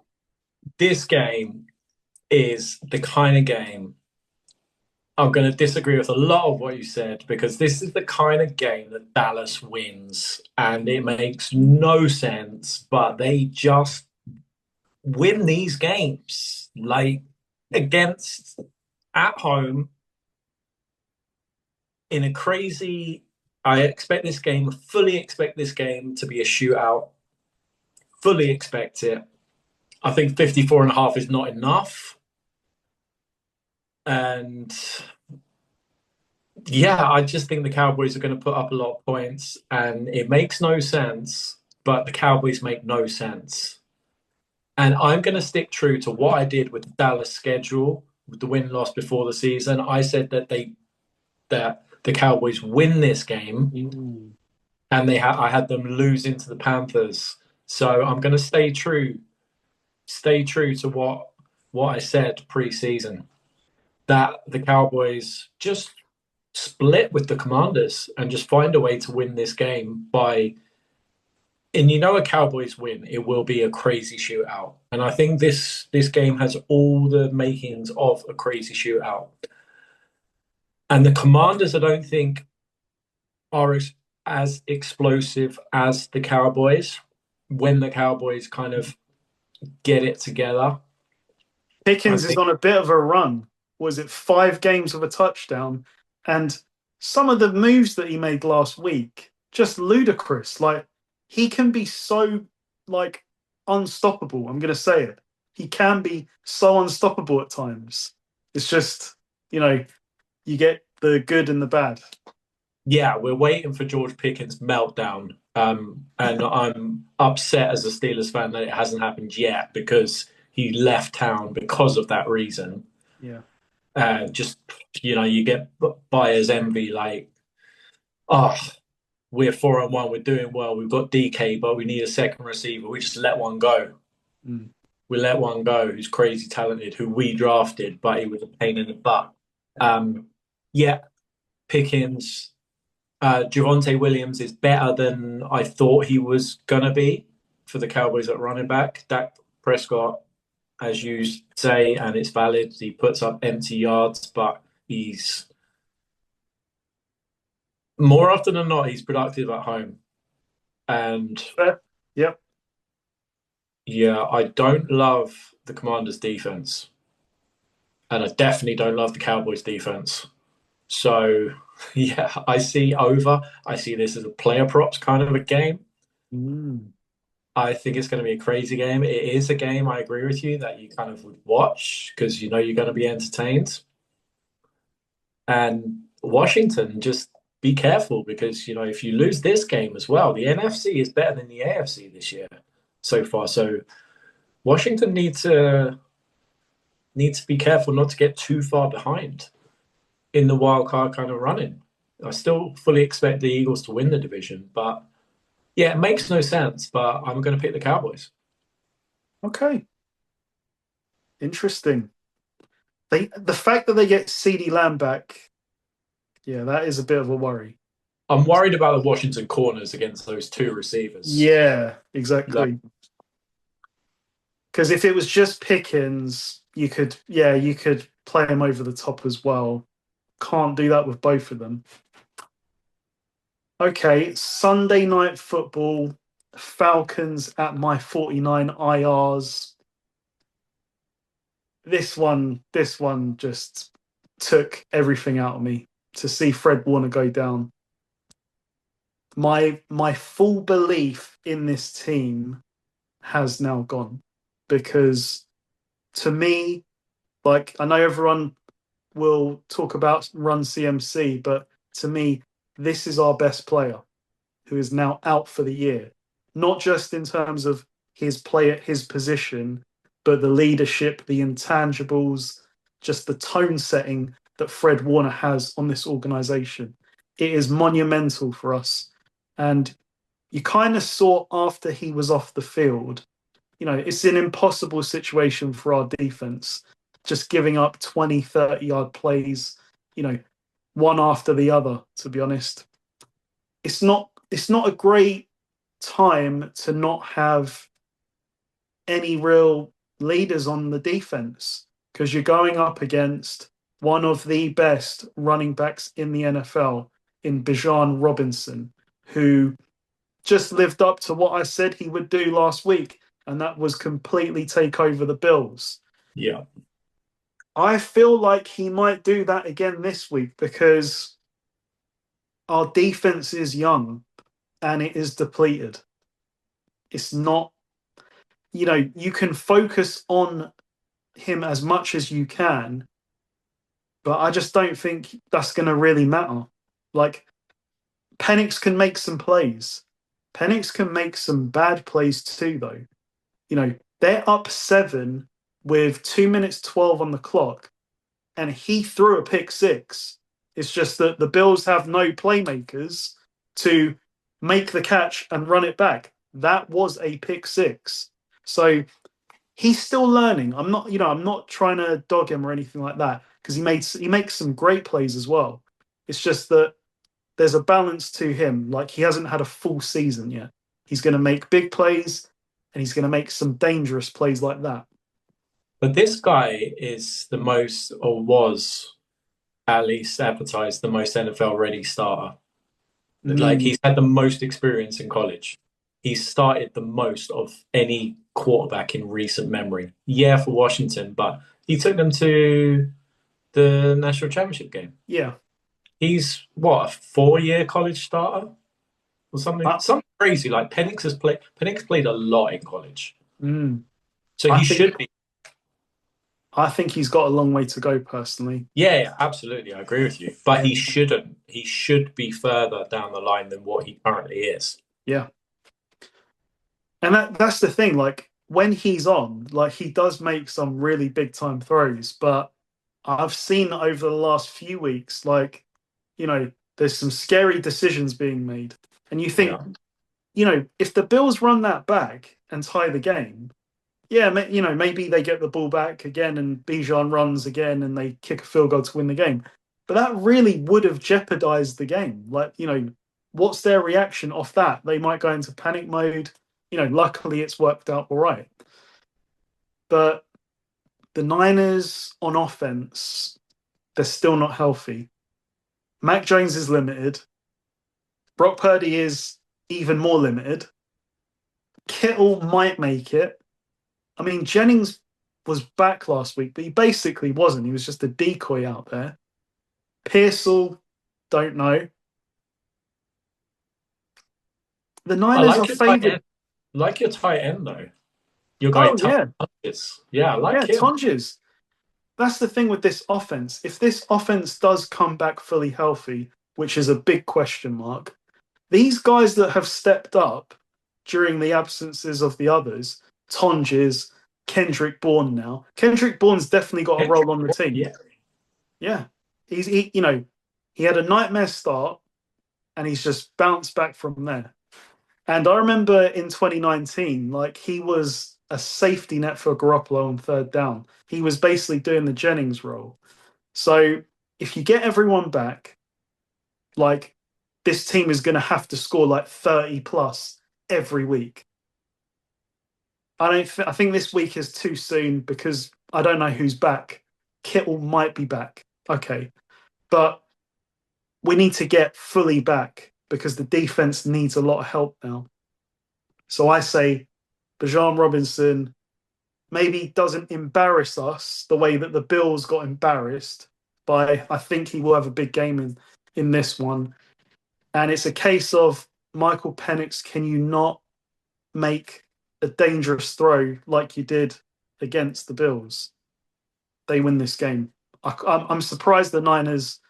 I know they're at home and the point spread is 2.5 in favor of the Niners. So are they really favorites? But I think it should be favored more, even more in favor of the Falcons. Yeah, I think last week was a big win for the Falcons. I think it's kind of, I know the Bills have their problems and their problems fed into the strength of the Falcons, like running the ball. So, but it still takes to beat one of those kind of level of teams. It still takes The Atlanta defense. Atlanta hasn't done that in recent memory. They have lost those games despite having crazy amounts of talent everywhere. They just lose those games. They don't win them. So to announce themselves with a win like that in prime time, I think it's a big moment for Atlanta. And yeah, this is a tough test, cross country, outdoors. Still the 49ers despite the injuries, but the 49ers injuries, I mean, to lose on your levels of defense. So to lose Bosa, to lose Warner, and I've heard that your Lenore's supposed to be decent, The but corner, yeah. yeah, but he's not. He's He's not on of their the level. No. yeah, of the three like top level players you have on defense, you've lost two of them, and yeah, with Mac Jones, you can see he's just hurt. He's just really hurt Yeah. out there. But fair play to him. He's playing like a warrior and he's still out there. Purdy, if he does come back, he's got his turf toe or it's a Yeah, yeah, and he came back before and he wasn't ready and he aggravated it. It exactly. it's an injury that requires being fully recovered from to come back. Joe So Burrow's out 3 months. he has the same injury. The same injury. Wow. Obviously, we don't know the severity of both, but it's the same injury. So, So, so the Purdy coming back thing was just nuts. yeah, It was nuts, yeah. And he did kind of look like Purdy was not ready for that game. He was not. Yeah, I think this is tough for the 49ers. Just I think it's just catching up. Like I said that last week with the Bucks. And the Bucks game, like the Bucks were banged up too. yeah. The Bucks were really banged up. And yeah, I mean the Baker play, like the Baker scramble play, I mean that play doesn't happen if Fred Warner's on the field. I just don't believe he allows that to happen. Yeah. Yeah, I just think it's tough. I feel bad for the 49ers because you don't want to see teams this banged up. You want to see, wanted to see. They still could win this game though because it's still Atlanta and they're still, until they've done it consistently, they're still capable of, and they're coming off a big emotional win at home in prime time and they might then go, but I Coaching can't. matters. Coaching does matter. Like, and I do have faith in Salah and Shanahan, Yeah, but it's a absolutely. lot to overcome. Absolutely. But I can't pick the 49ers with the sheer number of injuries. Yeah. I mean, I watched it against the Bucks and it's just tough, really tough. So I'm going to take the Falcons. I'm going to take the Falcons and I'm interested to see if they can actually play when they're play a tough game on the road against an NFC team that are supposed to be good. This is an Atlanta like welcome to the party kind of moment because Mm. them for them to be a playoff team, they should really be winning these kind of games. Before the season, you wouldn't think they go on the road to the 49ers and win. Yeah, the 49ers are banged up, but you still got to win this game.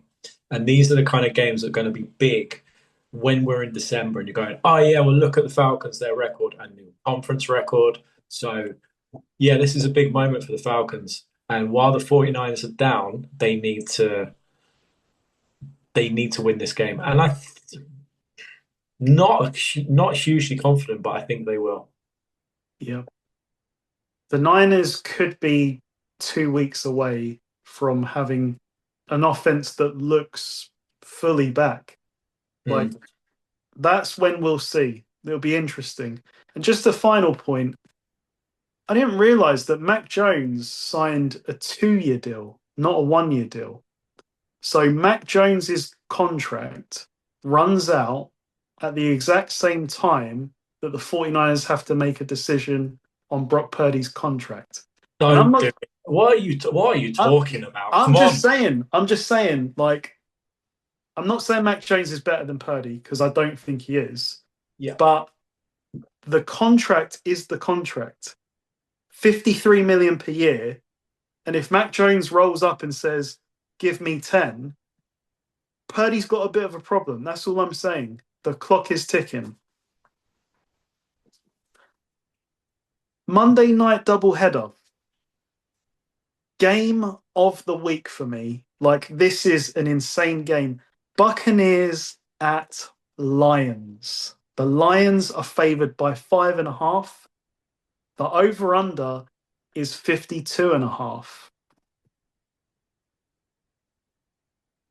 Yeah, the Bucks. What's the status of Buka? Is he going to play? He should play, shouldn't he? I don't think it was a. It's a hamstring, so it feels like he won't play. Oh, damn. Right. So the Bucks are down their three receivers. And Well, but I don't know about Evans or Godwin, okay. but it feels like Ibuka can't play if it's a hamstring. Like 1 week, no chance. Yeah. This is a Detroit game, isn't it? Bounce back at home in a dome. You wish that Bucks were fully healthy because I think if Yeah. they were fully healthy, you would be picking the Bucks. Yeah, this would be a great game. Yeah. Great game if everybody was fully healthy. Um, yeah, I think the Lions will win. I think it'd be this is an important game for kind of conference standings. Mm. Um, the Lions, I don't know. They just didn't show up really against the Chiefs, and that Goff touchdown, which was called back, turned out to be huge. It turned out to be absolutely huge, but yeah, it's tough to win in Kansas City. It's really, really tough. I don't care what Kansas City team turns up. Like, they're still the Chiefs. There's, you've got to kill the kill the kill the monster, haven't you? And they couldn't quite do it. I don't know. I don't know. I think I have a bigger problem with the Lions though with that because I feel like they were a bit too overconfident. Like they weren't going there to win the game. We're gonna win it this specific way. We're gonna run the ball all the way down the field on the first drive because that's what we can do. And then when we get to the goal line, yeah, we're gonna run this trick play. When it's like just hand the ball off to Big Dave. You literally drove down the field running the ball. You get the touchdown. I think they were overconfident. Yeah, we're in prime time. Let's show them what we've got without Ben Johnson. And that play it bit them because Goff was supposed to step back and set himself before motioning out, and that's what caused the penalty. So, and then the Chiefs punched them in the mouth on offense, and it was like, oh crap, like we're in a game. So that was my take anyway. I felt like they went in with the wrong mindset. yeah, and to feed into that, like the Chiefs have been in these moments a lot more than the Lions. The Lions are arriving, and yeah, they've been good for a couple of years now, but they're still new to these kind of games. And the Chiefs upset the Lions. The Brian Branch thing. Like, what was Juju saying to Brian Branch all day long to get him to do that? And we've seen Juju before. With the games, the Steelers Bengals games, and he's been on some teams. Those Steelers teams back in the day, and he's been on the Patriots, and he's played with the Chiefs a while now. Like, they upset the Lions, and the Lions showed themselves by getting pissed at the end. Like, you lost the game, man. Like, don't fight. That's not a good look. And I think it's yeah. Dan Campbell was pissed at the end, but I think he was more, oh damn, they got us. They like out. Not only they outplayed us, they out kind of they psyched us a little bit Mm. as well. Like what you said, the Lions tried to go down and bully the Chiefs a little bit, but what were the Chiefs players saying to the Lions all day long? And then Juju, yeah, he gets Branch with the block at the end. Mm. Like, just don't react. It's a regular season game. I feel like they saw what the Jags did and licked their lips, like, oh, we're better than the Jags. We're gonna, blow them off the field. Like, just go and win the game. You know, Yeah, I think the Lions felt themselves. Yeah, I agree with you. I think they felt themselves a bit, and that's not how they're gonna win the Super Bowl. They need to, the Haaland thing, like the Arteta thing, like stay humble. Like, what got you to this moment? Just you're really talented, but you're gonna come up against these kind of teams who are gonna, the Lions are talented. You need to, and you can get them off their game by, and they've shown, and it's disappointing because they've shown a weakness. Like, you know, don't get caught, obviously, but talk shit to the Lions. mm. Talk shit to them. You upset them. Um, and there's no, I loved him on my team for years. There's no better trash talker than Juju. Like, he will talk shit and he will get you. And it's harder now with the taunting penalties and everything. But the little kind of Mhm. he got caught obviously, but the sly little blocks and Yeah, yeah. yeah. And Branch bought it, and the Chiefs would be loving that. Like, yeah, got ya. We got ya. Yeah, so not just the loss, but the Lions need to be smart in those Yeah. moments moving forward. Home game against the Bucks, banged up Bucks. I think the Lions will win this, and I wouldn't be surprised if they cover just because of how banged up the Bucks are. But I think Baker's going to again have a good, productive game, regardless who plays the receiver. Just because I think it could be quite high scoring. Agreed. Yeah. I mean, I totally agree. I think this could be one of those games where it starts with a back and forth, and it's like one bad drive by the Buccaneers, and they're gonna have to chase the whole game. What I would say about the Bucks defense is they give up a lot of yards. Mac Jones threw this wasn't really garbage time at this point, but like he went way over 300, didn't he? Yeah, And there was a lot of massive plays, like Mac Kendrick Jones to Bourne. Kendrick Bourne. Yeah, Like, who do you think Mac Jones is going to throw downfield to? It's Kendrick Bourne, and yeah. they let him have that several times over. So if the Lions are, humbled this week and they're pissed off, I could see them having a big offensive day. And yeah, just get away from this. We're going to win it in a certain way. You've got great players. Just win the game. Play the defense. Whatever the defense is giving you, take it. Don't just say, we're going to run the ball. Because that's what it felt like on that first drive. I'm like, you're like literally running the ball every play as if to say, tone setting, Dan Campbell, knee biting. Like, they won't do that this week, I bet you. You'll see the proper lines. So Lions cover. Yeah, I fancy it to go over. I really do. Baker's not going to go down without a fight. So this Dan Campbell like knee biting thing, he didn't mean that. He didn't mean what Brian Branch did. That's No, not no, what he meant. Play smarter than that. I think, you know, like Brady, I heard him say before that he almost wanted someone to talk shit to him to get him going.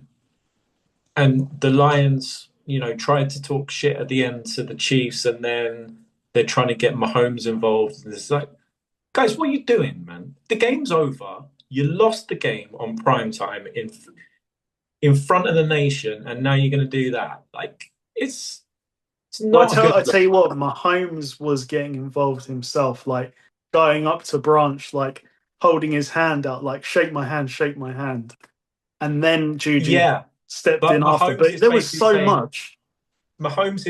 like, take the bait, Yeah, and exactly. Branch bit. Yeah. Right. To finish off week 7, we get Texans at the Seahawks. Seahawks are favored by 3. Over under of 41. Understandable. How do you think this one goes to end the week, Paul? I thought the spread the Texans were favorite. Mm-mm-mm. No, Seahawks are okay. at home. They are favored by 3, unless maybe there's been a swing. No, I saw another podcast today where I think maybe they got their graphic wrong. It was Texans minus 3.5. But Mm, and I was shocked with that.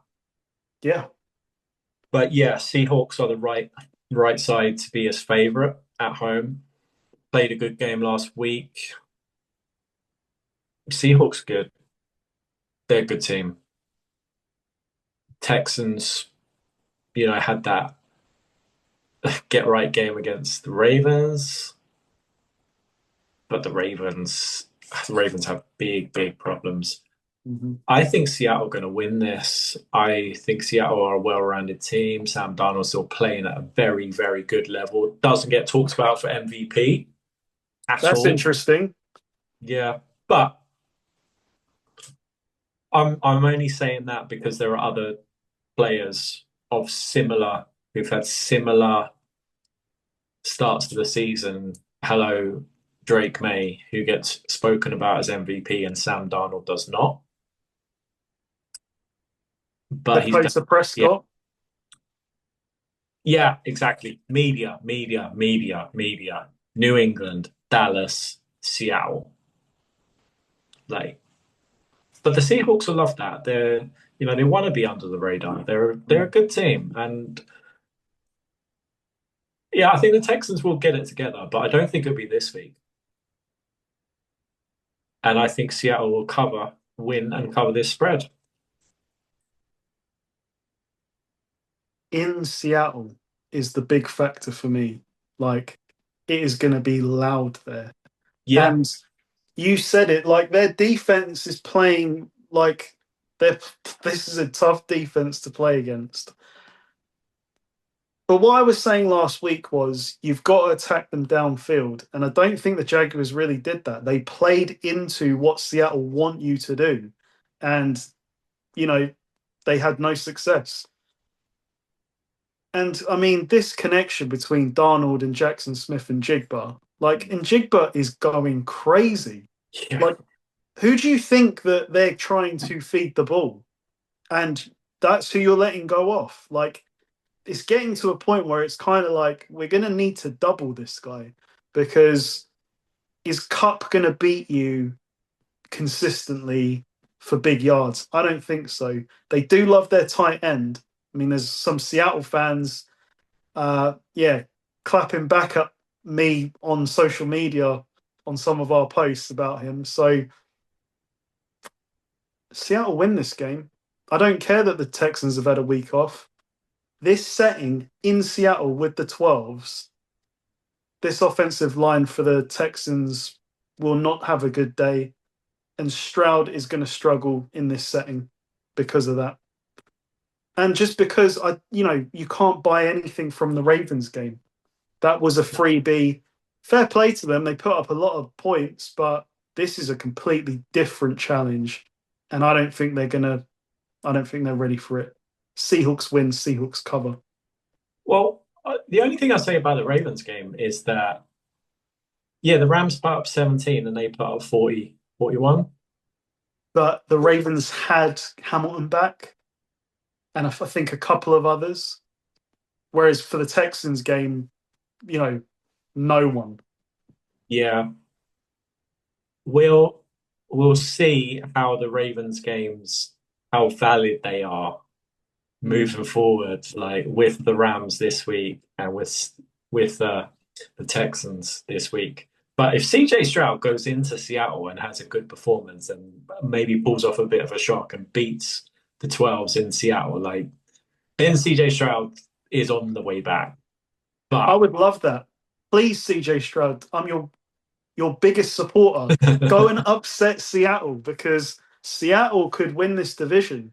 5-1, remember? They could yeah, win this division. yeah, they're not 5-1 now though, are they? They're not 5-1 now. They were when we were talking about them in the off season. Like, this could be a good punt. Certainly looking that way. Yeah. Okay. Week seven's in the books.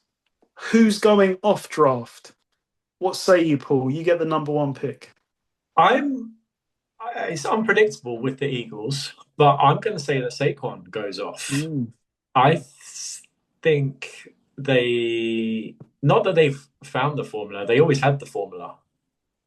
They just weren't using the magic formula, and they used it a little bit last week against the Giants, but they need to do it this week against the Vikings. And I think Saquon's going to have a big game this week. But please, just Eagles, just hand in the ball. Stop trying to throw the ball 30 times. That's not your team. That's not your strength. The strength is the guy in the backfield. Give him the Yep. ball. Okay, my first pick. I'm going to take Jameson Williams. I don't like what I saw from the Bucks secondary against a very undermanned 49ers offense. And we said it before, this could be a Lions bounce back game. They're bound to be a bit pissed off. And who's their biggest playmaker, you know, in the air? It's Jameson Williams. So I think that a lot of focus will be on Amon-Ra St. Brown, and Jameson Williams is going to have one of those sort of Jameson Williams 60-yard type of plays. I'm gonna surprise you with this pick. I'm gonna take Drake May to Ooh. run up the score a bit on the Titans. No, I'm not. I don't think the Patriots running backs are great, and I think Vrabel wants to stick it to the Titans. And the way to run up the score is to throw the ball for big plays and touchdowns. And I think Drake May's going to have a big game this week against the Titans, and I think their defense is trash. So yeah, give me Drake May. I've picked this team to lose, but give me George Pickens. CeeDee Lamb is back. I just wonder how much attention will go to CeeDee Lamb. And Pickens just intrigues me. Like I said, the plays that he makes just mind-boggling at times. When he's at his best, he is unstoppable. Like he truly is like electrifying. So yeah, give me Pickens against this fairly substandard Commanders secondary. I'm going to keep going with Baker Mayfield against the Lions. I think it will be in vain, but I think they'll be playing from behind. It feeds into Baker. Doesn't seem to matter who plays at receiver with Baker. He's a competitor, as we know, as we've seen, as he loves to remind us. And yeah, he's not going to roll over and take getting beat by a couple of scores by the Lions. He's going to fight his team, try to come back into it. And I think he's going to have a big game against the Lions. Yep. The Dolphins can't cover, as you have campaigned for, and they live up to that. So a niche pick this week. Give me my man David Njoku. Dylan Gabriel, he has struggled a little bit so far, understandably so. His outside receivers are underwhelming, and I'm talking about Jerry Jeudy. He did not impress me in London. So I say feed David Njoku like he tried to do in London. And this week over the middle, I think Njoku's going to have big plays and a big day. Love it.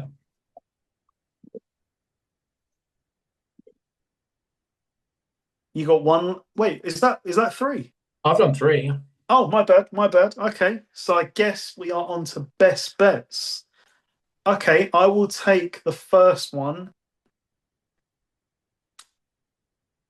Give me, yeah, just I'll do it.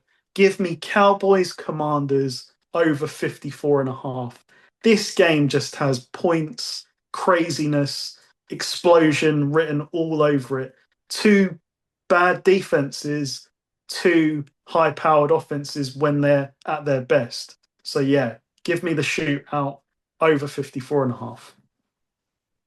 Give me another over. Give me the Saints Bears over 46 and a half. Don't like either defense.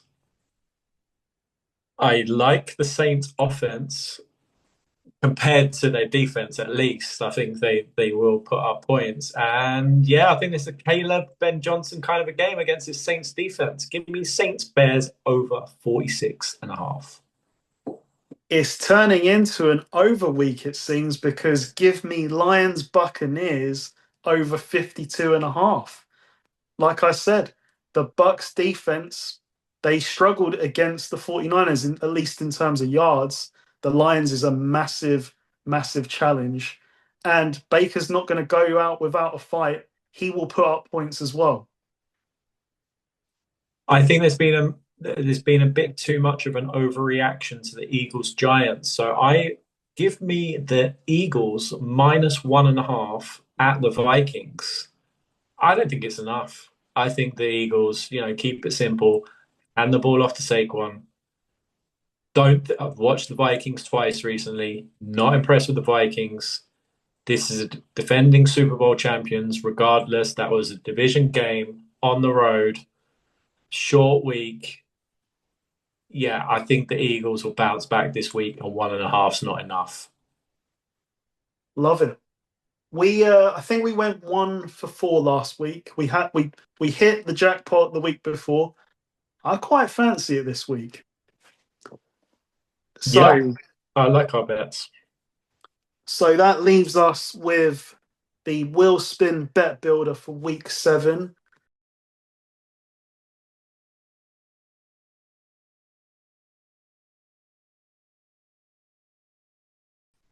Blue, which means Lions Buccaneers. Okay.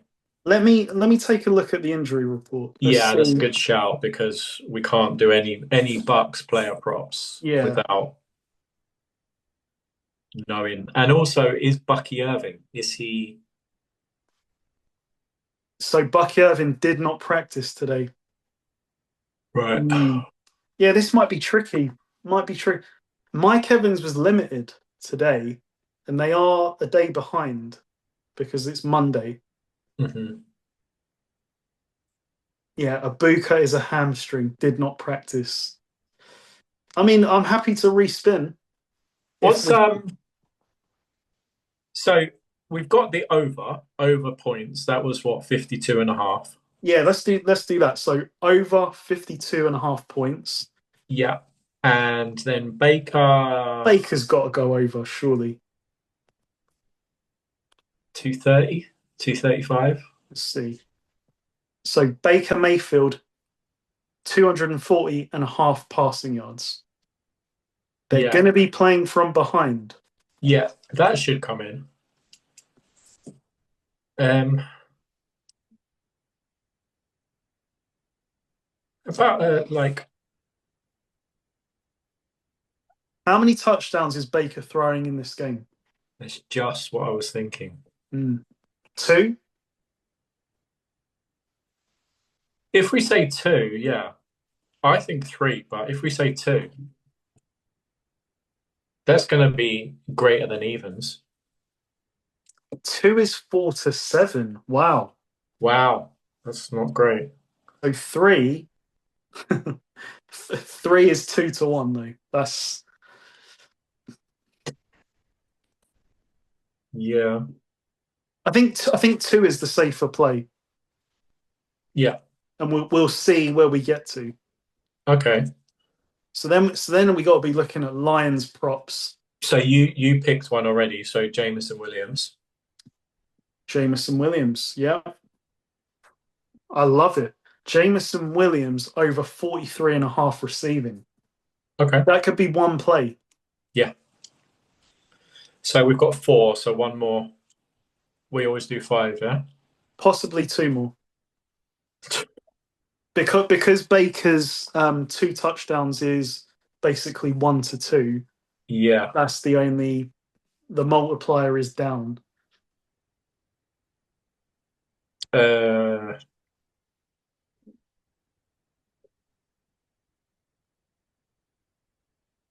so Bucks weren't great at coverage. What's your guy, Sam Laporta? Laporta is over 46 and a half. Should And you do that? then you got Amon-Ra St. Brown at 74 and a half. What do you think for the last one? You I know thought, what? No, go ahead. Go ahead. yeah, I thought Lions points, but we can't get that. So They feed Amon-Ra St. Brown. Like they okay, don't always feed Laporta. That's my only worry. yeah, And yeah, I mean, if Kendrick Bourne is going for like, I don't know what he got in the end, hmm but Amon-Ra St. Brown 74 and a half. That could be a couple of plays. No, okay, it won't be for Amon-Ra. It won't be. I fancy Jameson Williams to get that maybe in one play, but Amon-Ra will be a slow 7, 10, yeah. 14 sort of game. But then we need to take out Laporta. Yeah. We can't So have three.